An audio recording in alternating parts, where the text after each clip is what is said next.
Carlene, thank you for the introduction. And I also want to say thank you to Gail and Molly, certainly, for putting this effort together. Very much appreciate the opportunity to be here and speak with you this morning.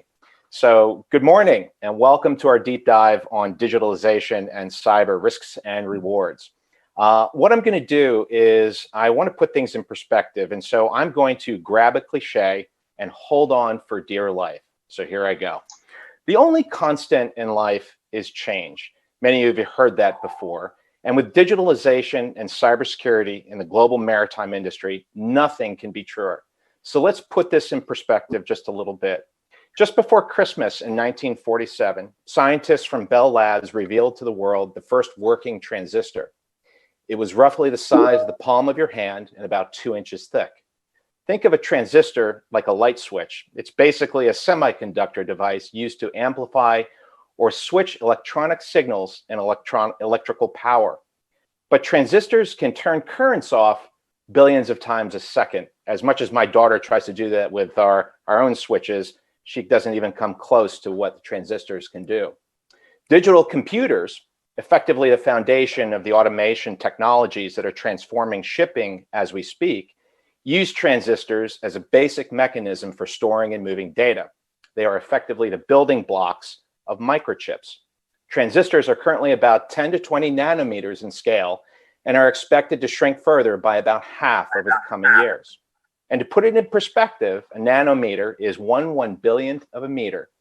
And a human hair is about 75,000 nanometers in diameter. Transistors are tiny, efficient, rugged, and ubiquitous. They're effectively everywhere. By 2018, there were 15 quintillion transistors in the world. That's the number 15 followed by 18 zeros. By 2015, the world's 4 chip makers were producing 14 trillion transistors every second. Why is this important? I highlight it because it represents the speed of modern change as it's impacting the building blocks of digitalization, automation, cloud services, and the adoption of Internet of Things or the Internet of Industrial Things-based technologies. Many refer to this collectively as the fourth industrial revolution. Of course, as technology evolves and production scales, costs inevitably drop. Ultimately, investments in new technologies deliver measurable increases in operational efficiencies, which is key to supporting today's integrated and global supply chains that shipping supports.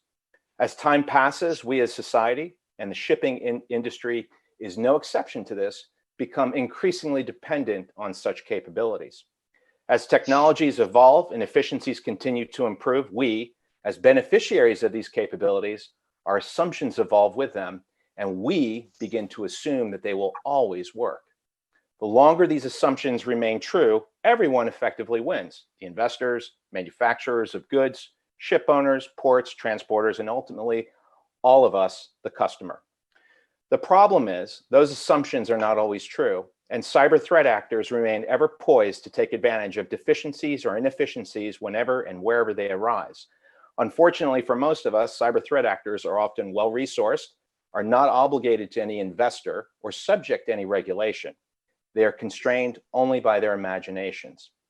In this session, we're going to hear from 4 speakers who bring different yet complementary perspectives to the subject of digitalization in the shipping industry. They will cover topics that span automation, connectivity, the risks and rewards of managing cyber risk, and key insights derived from the front lines. Of course, while the subjects of digitalization and cybersecurity and shipping are daunting topics in their own right, we sincerely hope you come away from today's session with not only a greater appreciation of the potential opportunities that digitalization may accrue to your organization, but also an enhanced understanding of how to think about managing your cyber risk in a sustainable fashion. So without further ado, let's get started. First, I would like to introduce you to Alexis Lemonzacu, Operations Manager for Genco Shipping and Trading, who I will be weaving into this discussion throughout. So a little bit about Alexis. Alexis has been the operations manager at Genco Shipping and Trading for 10 years, managing vessels in size from handy to cape and both time charter and voyage business. Prior to joining Genco, she was an operator at NYK Bulk Ship Atlantic. She has been a longtime member of Young Shipping Professionals of New York, where she served as president for several years, and also a WISTA of New York's chapter. She is a graduate of NYU, where she earned her master's degree in Near Eastern Studies, and from SUNY Buffalo, where she earned a bachelor's in International Relations and French Literature. She was a Fulbright Scholar from 2002 to 2003. Alexis, welcome, and I hope you can help me as we work through today's panelists, and keep me on task, certainly. So what I would like to do is also introduce our first presenter, Mr. Laurie Eve, who's Director of Retail at Inmarsat. A little bit about Laurie. As Director of Retail, Laurie is responsible for supporting the business growth of the Inmarsat Maritime Business Unit, where he plays an integral role in developing the retail channel distribution strategy, driving and defining the right internal and external circumstances for effective and successful retail sales. He's also responsible for managing the quality and effectiveness of the retail sales organization. Laurie began his career in 2001 as an officer in the Royal Marines, where he led teams in challenging environments worldwide and on active operations. Later, he worked as a maritime security consultant for merchant shipping and offshore installations in the Middle East and West Africa, providing security to vessels transiting high-risk areas and coordinating maritime counter-piracy operations. Laurie graduated with first-class honors in oceanography and marine biology from the University of Wales, Bangor, and has recently completed an MBA from Cranfield University. Laurie, the floor is yours. You have 7 minutes, and as all the others do. Thank you very much. I'd better get started then. So I'm going to talk about the digital benefits and risks, and rather than going into detail in this session, my intent is to frame the key areas for the maritime industry. So I'm going to look at our viewpoint from Inmarsat. Next slide, please. And I want to start by looking at the recent trends in data volumes. In recent years, we've been seeing a very dramatic increase in volumes of traffic, and certainly across our fleet of customers using Fleet Express. The average vessel daily consumption data consumption has been doubling approximately every 8 months. Which is a huge increase and shows how data hungry the industry is becoming. And one thing that we've noticed recently is the significant impact of COVID. And as indicated here, we've seen a daily increase per vessel of 2 gigabytes in just 3 months, whereas during previous periods it took 8 months for a similar increase. Now, naturally, a lot of that is crew usage in these very challenging times, but we're also seeing a big increase in that usage for digital applications. Next slide, please. And we could talk about the benefits at great length for digitalization at sea, with more and more applications coming online every day. And indeed, our own ecosystem of application providers is over 30 now. So I've picked out a couple of common areas that we're seeing applications being used more and more widely as examples where we can really quantify the benefits. And I'll talk about fuel as the obvious one. Just to single out and perhaps the easiest to measure the benefit. And when it comes to fuel reduction, if we assume the average fuel consumption of a large container ship is around 250 tons per day, then that leads to a daily fuel cost of 100,000.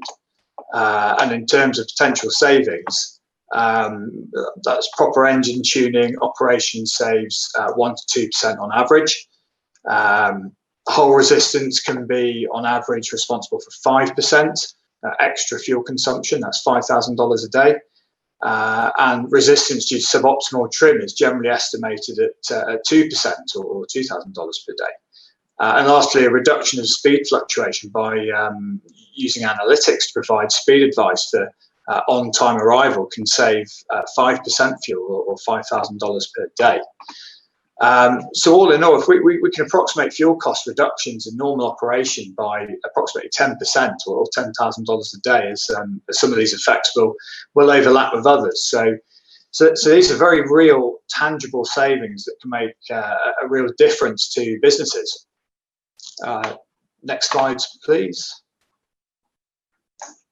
I can't actually see my slide, so I'm hoping that that's changed.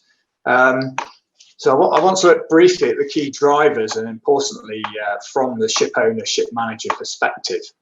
And we commissioned a piece of research which is about to be published called the Digitalization Uncovered report.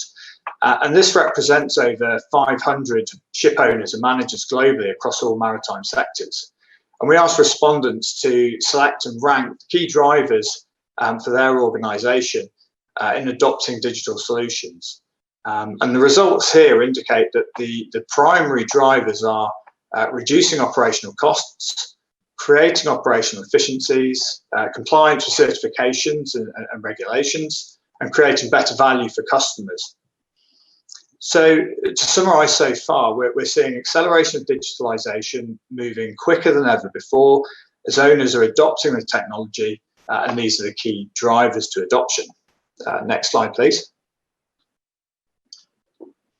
And I'm going to move on to the risk side now. And as well as the risks from cyber attacks, traditionally these have been viewed as the key barriers to digitalisation and the risks to adoption by the industry. But we're seeing these factors being overcome, and certainly our own fleet data platform removes these barriers. And as these barriers are being removed or alleviated, uptake continues to accelerate. Naturally, with accelerating adoption of digitalisation, that brings its own risks in cybersecurity as we're opening more and more doorways which are vulnerable to attack. Next slide, please. Now, we see some pretty scary headlines every day now, and this is a notable one which I singled out from late July, where cyber attacks in the maritime industry's OT systems have reportedly increased by 900% over the last 3 years. And also referenced in that article is the report published by Lloyd's of London, which indicated that if 15 Asian ports were hacked, financial losses would be more than $110 billion. Which is a significant amount, which also wouldn't be recovered through insurance policies, as OT system hacks are generally not covered. Next slide, please. So cybercrime is an inevitable downside of a digital economy, and putting practical mitigation strategies in place has to be a priority for every fleet operator and ship manager, both shoreside and at sea. And here are some of the key potential risks of a cyber attack on a vessel. Interruption of operations, where a virus affecting onboard systems can cause pretty costly delays in getting to port. Loss of business sensitive information and potentially the resulting risk of blackmail. Insurance cover and the impact on many premiums due to lack of cybersecurity measures. Loss of reputation, where corporate image can be badly tarnished if a company is seen to be vulnerable, and privacy impact. New regulations such as GDPR will see companies heavily fined for failing to secure employee information. Next slide, please. So what can we do to mitigate the risks? And again, this is quite a lengthy topic, which will be covered by other presentations. So I'm just going to say two things.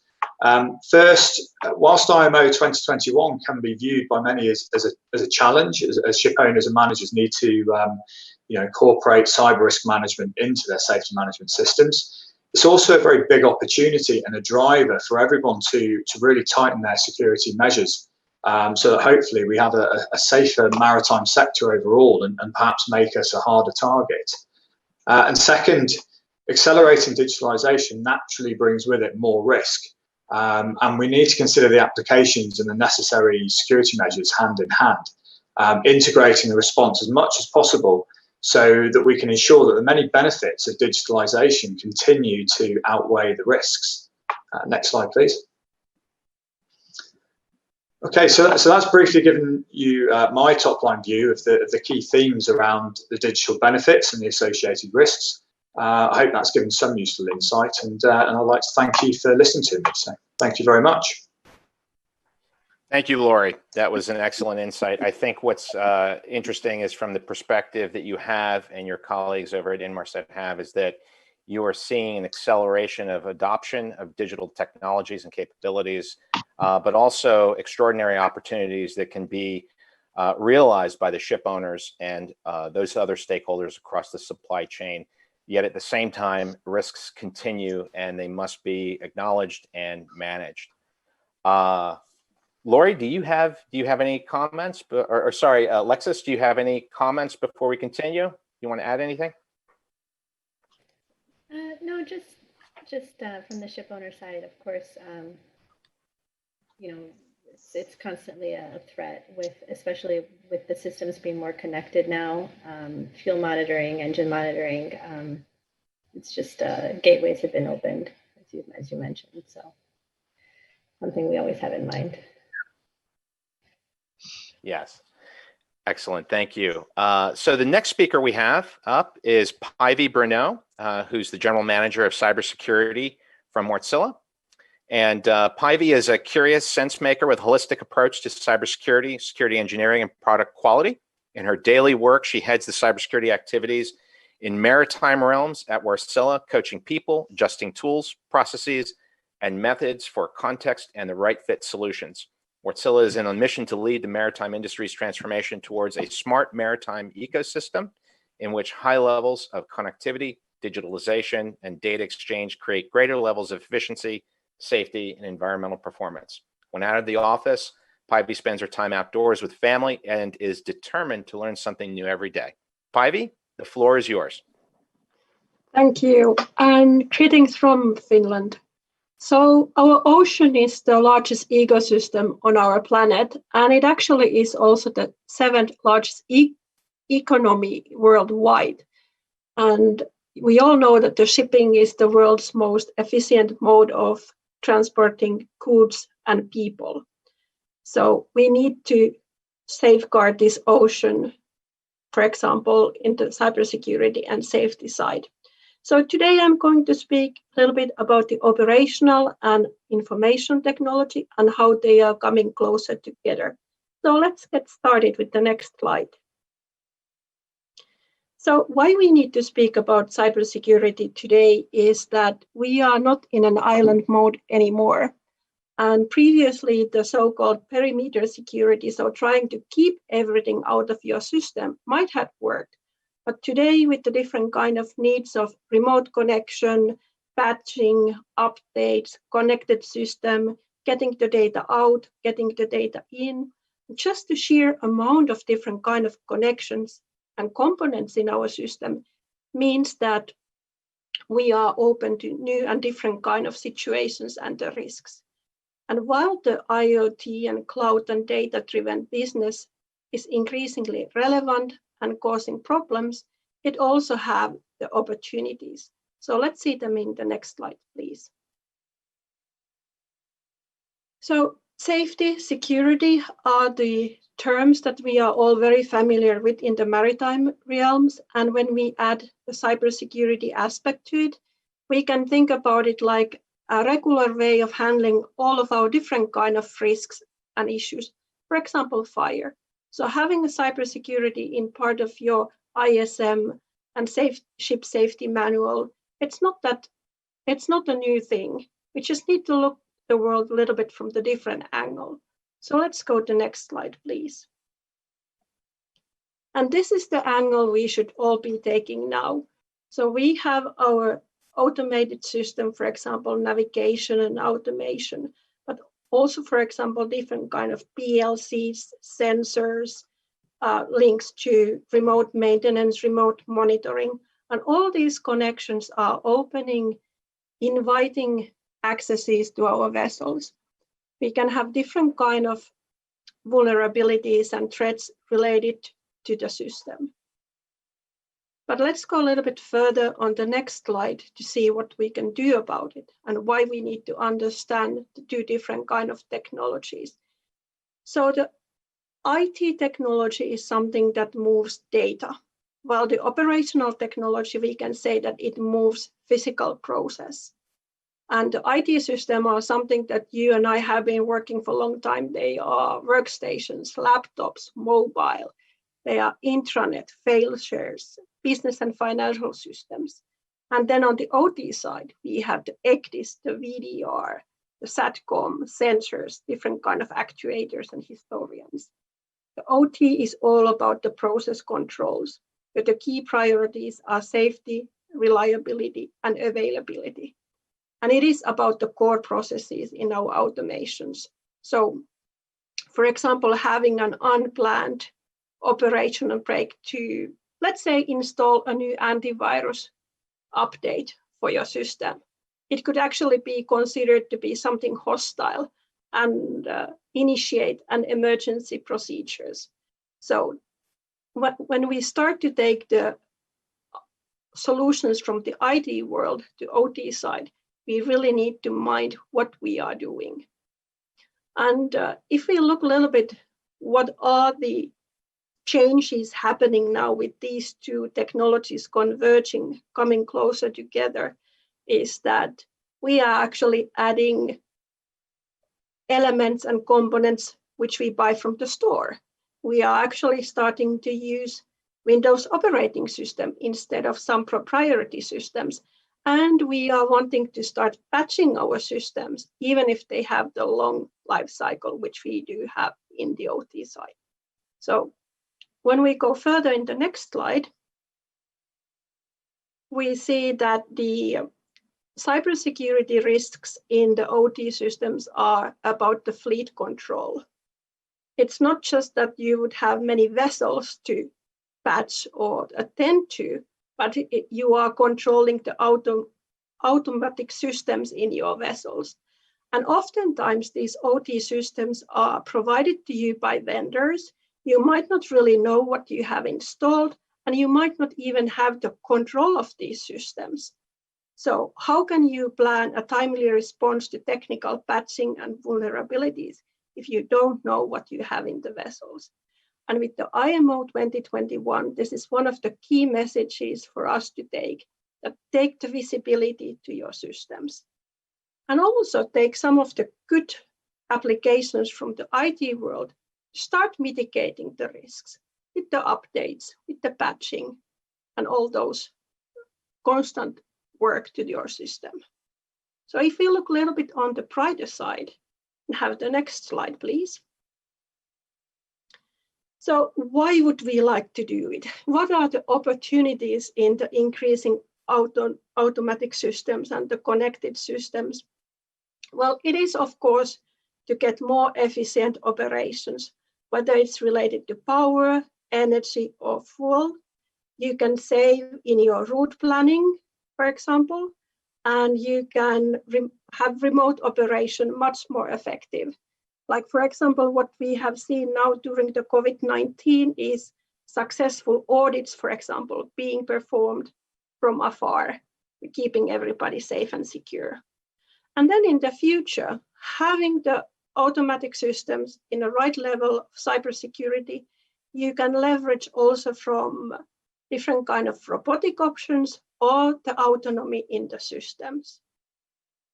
Next slide, please.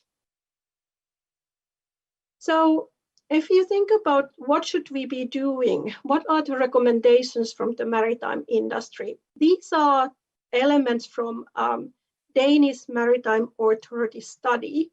So what we see here is that it's good to use cyber resilient technologies, for example, encryption in the navigation and communication infrastructure. It is good to know your recognized security standards like IAC 62443, which is a good standard both for you as a vessel operator, but also for your OEM vendors and the service providers. And you can always go also for the ISO 27K. I don't mean to get that certified, but to check what works for you in that context. And also the key element is to raise the awareness and understanding of both of the OT and IT security among the maritime sector employees, both on the land side, but also on the vessel. And we, of course, need help from the top management, like everywhere in cybersecurity. We think this belongs to everybody. And on these complex systems which we have, if we think about the transport, we have the logistics, we have the ports, we have the vessels. So we really need to strengthen the whole supply chain management. And then we need to keep our system as updated as possible around the critical components. So the next slide, please. So what I'm hoping you to take today from this quick discussion and talk with you is that we need to be ready as a whole ecosystem, as a whole industry. And we can start doing it by having the visibility to environments, ability to react and recover, and know which data to protect. Thank you for the session today.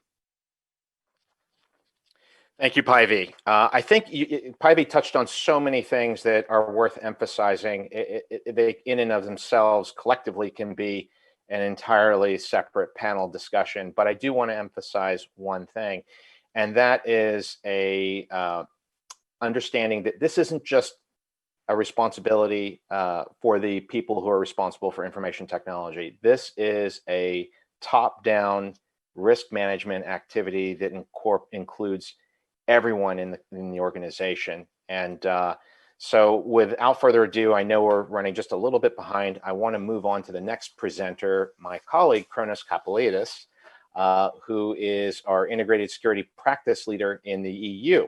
Chronis is the promotes the company's synergies on issues related to security, both physical and cyber.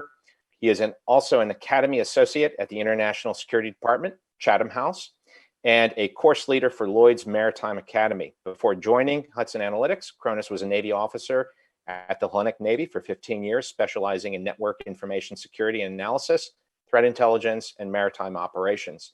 He stands as a visiting research fellow at the Dartmouth Center for Sea Power and Strategy at Plymouth University, and as a board member in several academic and scientific bodies. He is currently pursuing his PhD at the University of Warwick, where he also teaches cybersecurity. Chronis, the floor is yours, my friend. Thank you so much, Max. And I think that you have probably seen my slides when you talked about the IT not being only the responsibility, cyber not only being the responsibility of the IT department.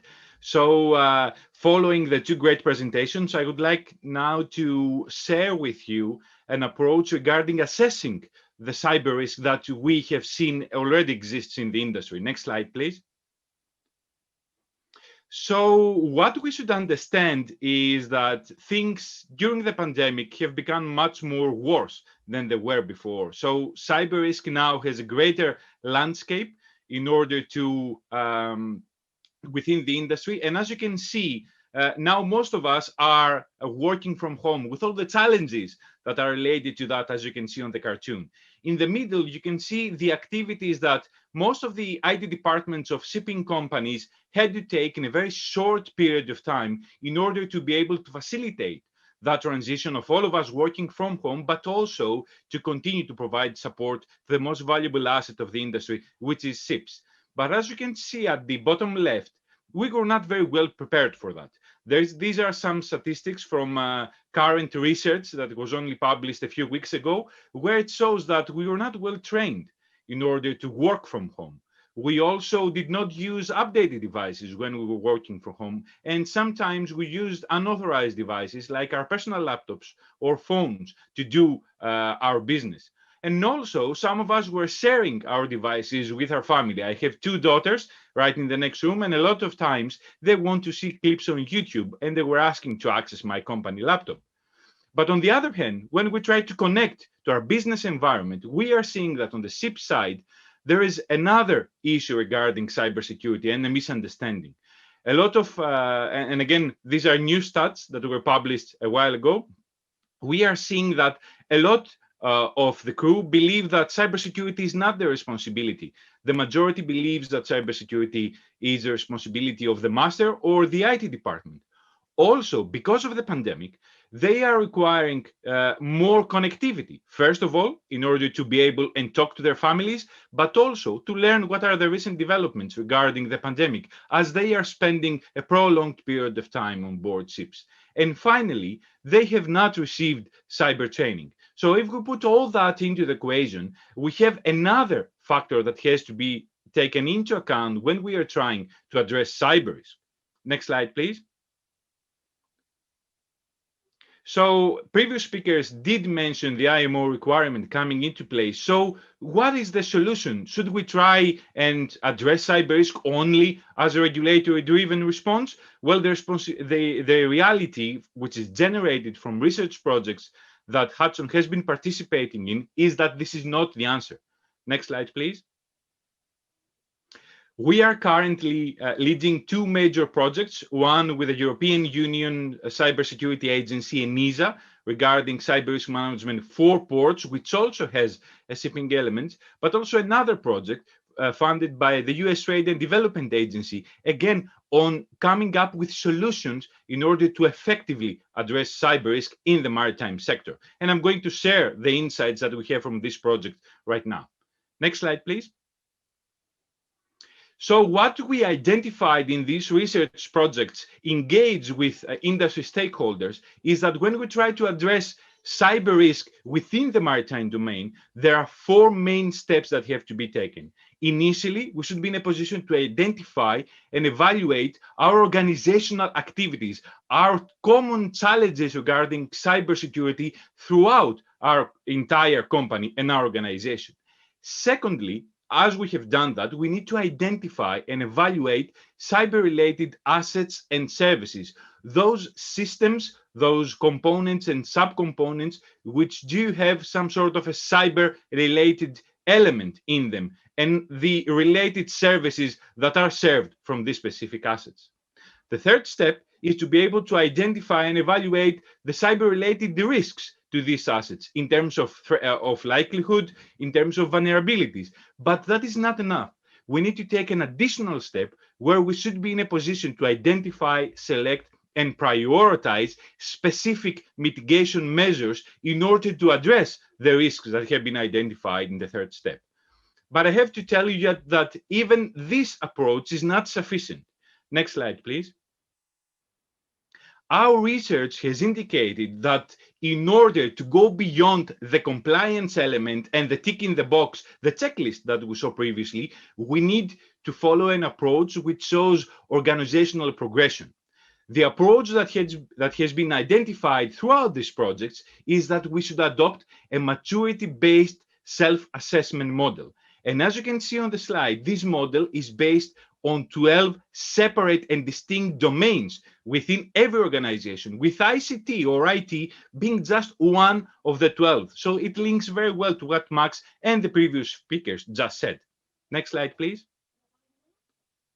But because compliance is always important, in order to be able to use such a tool to show organizational progression, we need to take into consideration into its development and implementation of all the existing either cyber risk management best practices or risk management best practices that are already applied in the shipping industry and identify the cyber elements that are attached to it. And the next step is to be able to incorporate, as previous speakers said, cybersecurity best practices within our SMS. We don't have to do a full revision of the SMS. It's specific steps that have to be taken to identify the cyber-related activities within a company's SMS that have to be updated. Next slide, please. And the end result is what you can see on the slide. We are able, from a single snapshot, to be able to identify where we're doing well and where we're not doing well. And the important element here is that this risk assessment, this methodology with the two different steps, is actually a decision-making tool, where decision makers, just by looking at this specific end result, are in a position to prioritize investment within the organization. Next slide, please. But in order to do that, we should be in a position to identify cyber risk ownership within the organization. As you can see here, it starts from the very bottom, our security practitioners, our IT personnel, but it involves everyone within our organization up to the ship owners and the shareholders. Everyone within the organization has a role to play when we're trying to assess a risk in its specific domain. Next slides, please. So as you can see, it is a stepped approach. I'm not going to go into detail because I'm cognizant of time, but it is not a one-off case where we do the assessment, we tick the box, and we're done with it. So next slide, please. What I have to say is that it is time for cybersecurity to go and sit at the big kids table. Thank you so much.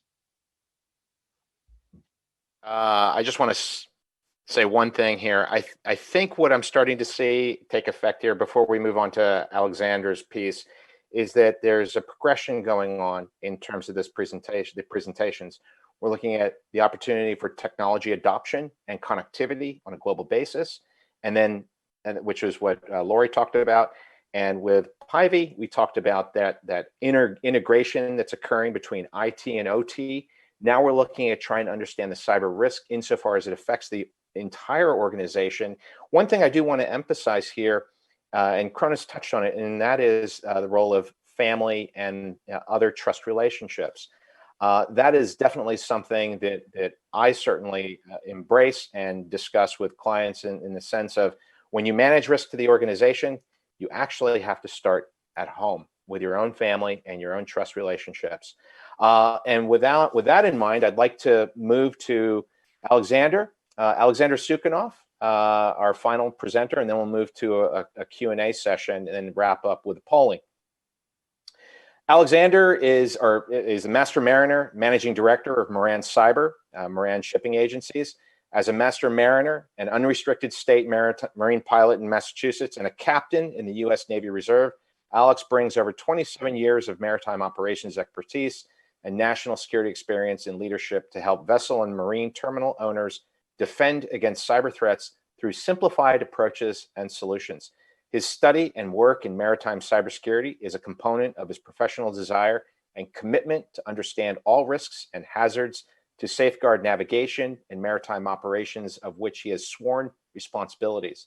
Since 2014, he has led and built teams with a field expertise to assist and inform stakeholders with protecting their assets and businesses, with an emphasis on safety. Alex also represents Moran in contributing authorship to the industry guidelines on cybersecurity on board ships, alongside shipping's largest stakeholder associations. Alex is a 1993 graduate of the Massachusetts Maritime Academy and will complete his master's degree studies in June 2021 from the U.S. Naval War College. He is also a member of the Boston Marine Society and Marine Society of New York and various supply chain and cargo security organizations. He represents Moran on the Cyber Rhode Island Advisory Committee and is a member of the U.S. Coast Guard Captain of the Port, New York, New Jersey Cyber Advisory Committee. Alex, let's go ahead and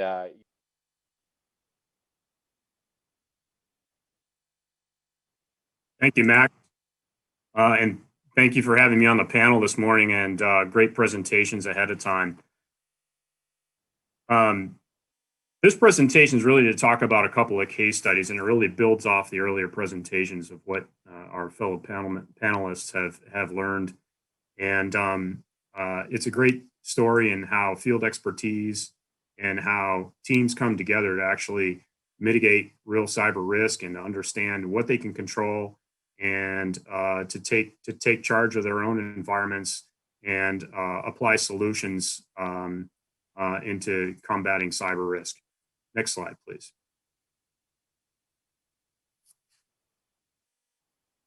Why don't we pass that one? That's not the correct. There we go. Okay. So what it all comes down to, and Päivi had a really good slide. It depicted the ship and the different things that communicate with the vessel and how the vessel communicates ashore. And if you look at the modern network on board a vessel now, it's and over the last 25 years, they haven't been constructed in the same way, in the same philosophy that steel hulls on ships are constructed with compartments. The networks haven't been segmented and been flat. And so now we've, over the last 6 years of this work, we have found that segmenting these networks and isolating the critical systems first has really been a priority for just about all the clients we've worked with. And this particular case study was a large fleet of modern vessels. The organization conducted an assessment. It was their very first step to understand what they had, what they were connecting to, how they connected, and how important those systems were for the operation of the vessels. And, for the layperson audience that isn't a ship owner, if we think about how significant this is, we're talking about the largest ships, largest moving objects in the world, moving 90% of the world's freight in the world. This is a big and very significant thing. And so in the meantime, we learned that during the assessment, there were multiple technologies connected in a single network with no boundaries, no security. and no way of really isolating and controlling that access. So our team and of course the company came up with a great solution to be able to segment those networks and control accesses and implant visibility of the networks, which really means it's what you can't see, you can't protect, right? So we were able to solve that problem, and we did it by deploying a team on their vessels around the world. It was a fantastic opportunity, but consistent with the other presenters on the panel is that this was a top-down commitment from the company. It came from the boardroom. It came across multiple departments within the organization with some fantastic leadership from within. That was unusual, and it was successful. And in the end of the day, they were not only able to tackle all the goals that they made themselves, but they easily reached a milestone for the IMO 2021 requirement about 8 months in advance. So it's a great case study. And when we talk about in the trenches, it meant that there were teams that went out to the vessels that really had to climb all over the vessel, run wires and do physical work, but also, and more importantly, is earn the trust of the master and the chief engineer, not just the IT and cybersecurity department for the company. Next slide, please.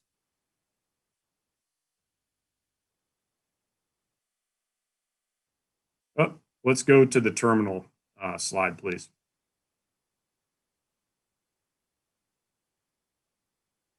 Must not be in this version. Well, don't worry about that. Let's just hold this slide right here, and we'll wrap up as well. So I have another slide and another piece to talk to you about, which is marine terminals. And for a ship owner audience, this is important for you to know because a cyber attack in a port could send your ship to anchor. It could delay you from sailing or arrival. And so the other work that our team does is marine terminal cybersecurity work. And in short, the lessons learned from this are as follows. Same, important top-down corporate buy-in and leadership buy-in plus commitment from the entire organization. The second is, well, the visibility of who's connecting, what technologies are connecting, how they're connecting and when, and how they should be controlled. Very similar and same lessons learned. And the third, as consistent with other panelists, is the awareness of the employees from top to bottom and how this affects their business, but also with their critical vendors and critical third parties, because in maritime, we're global. We operate with lots of business partners, a lot of important groups, technology providers. We can't do this work ourselves. And so it's very important to bring in those business partners into this discussion. And I think to wrap up on the marine terminal story is that the greater impact of this work impacts all the other associated brands. It impacts the greater supply chain and third and fourth and fifth order effects. Lastly, and I don't believe the slide is here, I wanted to talk about the next generation of cybersecurity. These two case studies that I talked to you about is understanding the current and past risk, as well as taking remediation for those earlier designs and past situations. The opportunity now with the great technology that's available is to design this from the keel up, as opposed to playing catch up and running from one fire to the next. The next ships that have to be built must be built with cybersecurity from the beginning. And it must include all the partners, because what it does is it empowers the ship owners and the stakeholders with having a role in the decision from the very beginning through the life cycle of the investment, number one. Number two is it creates collaboration with all the technology providers, some of whom are on this panel here, and great technologies in order to capture those efficiencies and those values. So in this case, cybersecurity is no longer a cost, it's a part of your business strategy. And that's something we've learned across all of our case studies, across our work now. We're in the trenches with it every day. And it makes me happy as a practitioner to be able to see that happen, because I know from the mariner standpoint, we're protecting our maritime workplace and our home. And to know that this protection extends to the boardroom as a business strategy is very happy, and is very good, and it knows we're doing the right thing. So pending any questions, thank you for your time on the panel. Alex, thank you for that. I think you hit on some very important points that are reaffirmed in your frontline experience, and of course the title in the trenches. And I think one thing to emphasize with what you said is really training is so key. Collaboration is also key. And I think the thing about collaboration that you touch on is that cyber risk is unlike anything we've faced in the history of the world. It permeates literally everything we do where there is, and I hate to sound cliche again, but it touches a transistor. So what I would like to do is actually turn to Alexis. Alexis, you've heard the speakers present. What's your reaction? I mean, what do you think from the ship owner's perspective are some of the greatest misperceptions in the marine industry about digitalization and cybersecurity? And I'd like to get some of the other panelists' opinion on this, but I'd like to start with you from your perspective as the shipper, the shipping company.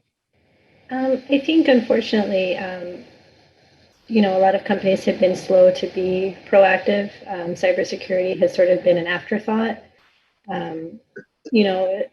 Speaking from the dry bulk side, offices tend to be small, workforce is small, and we don't have, I would say most companies don't have a dedicated cybersecurity person, in-house. It's something that, we speak with the technical managers about, or we use a consultant for. And, I think it's something that isn't dealt with until it's a problem. And definitely, companies need to be more proactive in getting ahead of any kind of potential disastrous situations. And I thought it was interesting about having the last speaker mention about the new ships coming out, that they should be built with cybersecurity in mind, because the only way forward really is more and more technology on board, more connectivity with your office, ship to office connectivity and data coming back and forth. And, the more movement there is, just the more potential for phishing and for hacking and for all kinds of things to happen. And the points about working from home are interesting. I mean, I think most of us are working from home right now, and just the potential for things to go wrong with that, just with emails and everything. I found it very interesting to hear all of these presentations. So. No, thank you. And so I'm gonna pull on what you said and go back to Captain Soukhanov and Captain Soukhanov. What do you feel? So we've got Alexis's perspective from the shipping side, and we ended on your insights from the front lines. And what do you feel are the greatest misperceptions in the marine industry about digitalization and cybersecurity? Well, I think the number one is a degree of visibility that an organization has over their assets, and what is connected, and what systems they have, and that is improving, but it's been consistent across vessel ownership cases we've seen. There just has been insufficient or inconsistent understanding of what's aboard, and particularly with numerous vessels in a fleet and dissimilar vessels and previously uninventoried assets. And so it's hard to protect what you don't know. And in our business at sea, what you don't know can really hurt you. But that's something that's really probably central to everything we see. Hope that answers your question. No, thank you, Captain Soukhanov. So I want to come back to Päivi. And Päivi, you had touched on a lot, but one of the key themes that came out of your presentation was what Alex just talked about, and that's getting visibility into your supply chain. What do you feel are the greatest misperceptions? If we can just wrap up this one question with your insights. Yeah, I think it's a little bit all or nothing kind of mentality, that if we cannot fix everything, why fix something? It's sort of this quite black and white attitude into the things. But then we have to be also mindful for ourselves and forgiving. We do have legacy in marine industry. We will have legacy in marine industry, but it doesn't, we should still do our best and prioritize what we are fixing. Exactly. And I wanted to focus on this question first, because I think all of us and many of you out there who are watching are probably dealing with the same question, is that there's so many misperceptions about what cybersecurity is and whose responsibility it is. And Chronis did talk about, who owns that risk. And so Chronis, I'm going to turn to you now. And what do you feel are the challenges maritime stakeholders face regarding the management of cyber risk inside their organizations? Thank you, Max. Well, I think that it starts from being able to actually make a case within an organization. I mean, we are seeing that a lot of IT departments and a lot of technical departments have started to understand the problem regarding the cybersecurity, but it is difficult to make a case to prove the ROI, the return on investment, to their board members. So that is one thing that has to be certainly addressed. The second issue that we can say is resource allocation. We are seeing that a lot of shipping companies, and again, depending on their size, sometimes outsource their IT or have a very small IT department that has to deal with the IT systems on board ships, whereas the technical department does not have the resources to look at the cyber elements of the OT systems that are used on board ships.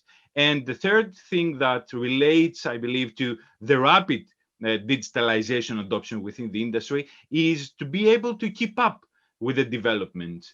And I do believe that a good solution for that, as it has been indicated from other industries, is to look at a maritime specific ISAC, an information sharing and analysis center, where people from the industry can share concerns, can share best practices, and can work together in order to find solutions on how to address this digital transformation journey. Great, thank you, Chronis. And I know we're about to shift to the polling, but I want to end on one question I think that's on the minds of all ship owners out there, and that is the issue of IMO regulation that's coming in 2021 and cybersecurity.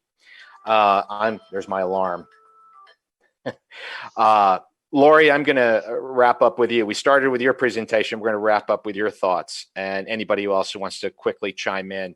What are your thoughts on the IMO 2021 cybersecurity requirements? Is regulation the answer?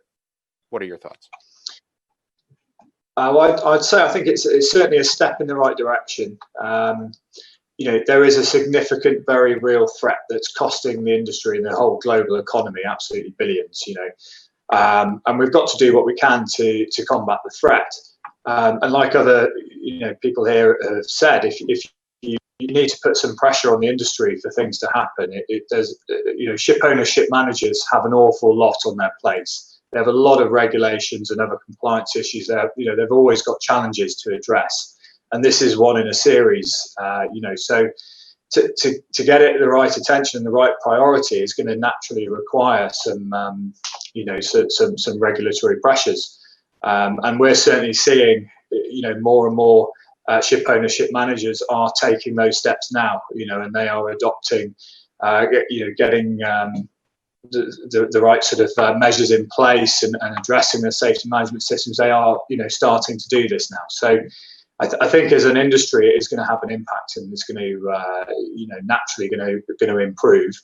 And everybody's got to really prioritise on keeping their people safe. And also, we don't want to hamper sort of digital progress. So I think it's a step in the right direction. Any other final comments from our panelists or Alexis? Go ahead, Chronis. Yeah, sorry, Max. If I can add here, we are seeing a lot of different approaches when organizations are trying to introduce solutions in order to address the IMO requirement. I think the best way forward is to adopt a holistic approach where we invest equally, not necessarily budget on a budget perspective, but also time allocation and resource allocation in three main pillars.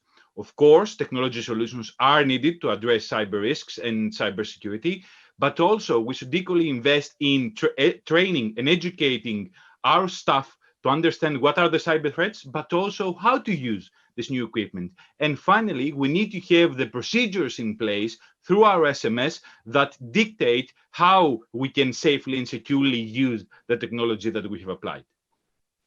Thank you, Chronis. Captain Soukhanov, you want to end it for us? Sure. I think that presence in the boardroom is a very, very critical piece here.